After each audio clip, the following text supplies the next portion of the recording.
Damn, this nigga got a whole goddamn. He really got a blog. All right, and you're arrested at the age of 15 and charged with 3 felonies. Can you talk about those charges and how it affected you being arrested at that age? Well, I was arrested I think actually I was arrested at 14. Okay. 14, I think, was the actual age. Man, I was just going out being stupid. We went out and was like stealing cars and shit. And this particular night, we went out and we was at a motel off of Nebraska Avenue in Fletcher in Tampa. And I'm looking in the window or whatever, and the fucking, I don't know, some girl comes out, the guy chases us down and catches us. We're kids, he's a big ass dude and shit, you feel me? Like, he done caught up, chased me down the interstate or whatever, and then I try to get away from his big ass, so I throw a hammer at him. And it didn't work, but I got, they like charged me with that and shit, so like at the end of the day, like my boy got away, but I got charged with like aggravated battery with a deadly weapon, possession of burglary tools, and burglary of conveyance. They said that I robbed their shit even though I didn't. I ain't steal nothing. I was trying to be a little fucking hooligan though. Damn. But what it did was it put me on probation at 14, dog.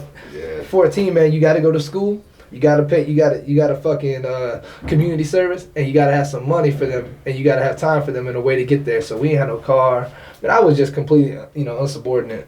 So my ass went. First time that I violated, I went to a program. Like, I didn't even get to play, like, hang out in JDC and do the 21 days and shit. Like, it just straight to a program, came up from a program, and then it was like, well, mom's back strung out again, now you're on your own. So it was like you went from having a home to coming home to no home. It was like, what the fuck? You spent over a year in juvenile, right? For that? No, I think that it was a year. It was a year? Yeah, it was a year. And that was back then. Try to keep my hands clean or at least not get caught for a while. And were you already making music at that point in your life?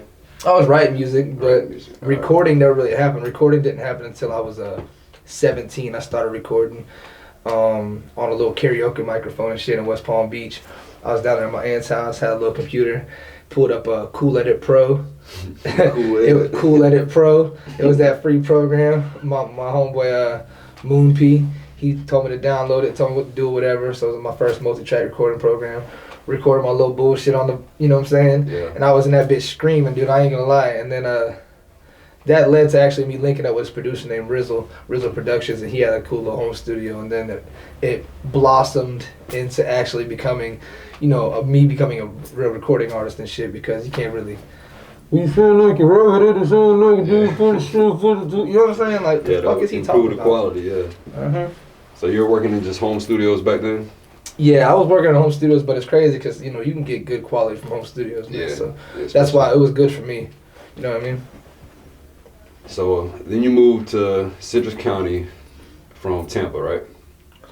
Yeah, so it was like, I guess like in a nutshell, I came home from the program, I bounced around from house to house for a couple years, and then it came to a point where I had nowhere else to go, and I had some friends that just moved to Panama City. So I went to Panama City, Florida for 3 months, tried to work, but the thing was it was a couple, so I couldn't live with a couple, man. They be fighting and shit. So I left, got on the Greyhound. I came back to Tampa trying to figure it out, and this was all like, it all happened so fast. So like I was in Tampa for like 2 days, and then my cousin died playing Russian roulette or whatever. The story was they were playing with a gun and it went off.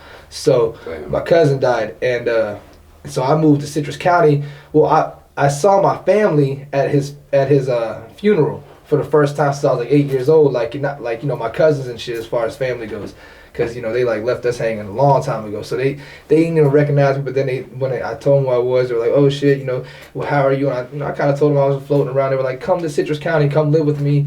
And then I went out there. So I went out there just kind of like I just fell into a room basically. They were like, we got an extra room, you can come stay there. And that's when I went back to school. I went back to Lecanto High School actually. Okay. And I actually that's where it all started and became like, this is my new home. What was the one major difference from Tampa to Citrus County? Okay, so when I moved to Citrus County from Tampa, I was like used to being in the hood, like, you know what I mean? Like everything was just, this was my world. This is the way it was. And then I moved to Citrus County. It was like completely flip-flop. I never saw anybody with cowboy boots in the fucking school. I never saw anybody with some tight-ass jeans and fucking... I never saw such country shit ever. I didn't understand it. And when I went there, they were, you know, all they tried to, like, pick on me. You know, they tried to. I'm not really, like... I wasn't really the type to get picked on, but they thought they were gonna pick, you know, like, oh, you little wankster and you wigger. They always got names and shit for a white rapper. You know how it goes. So, So what's crazy is, so when I first got, they all wanted to fight me and shit just because I wasn't like them. And then I guess throughout, you know, it didn't take long, man. A couple months, dog, they started hearing my shit, and they actually, you know, it was crazy how they just switched sides. You know what I'm saying? Like, one minute they're like on this side, like, yo, you're a fucking wannabe, and then it's like, bro, you're dope, man. Fuck it, you know what I'm saying? Like, then you accept me, and now I'm like the man to you and shit. When you see me, it's like all love. It's like, I'll take it, whatever. You feel me? Like, love is love. I'll take it. So you started getting known as the local rapper?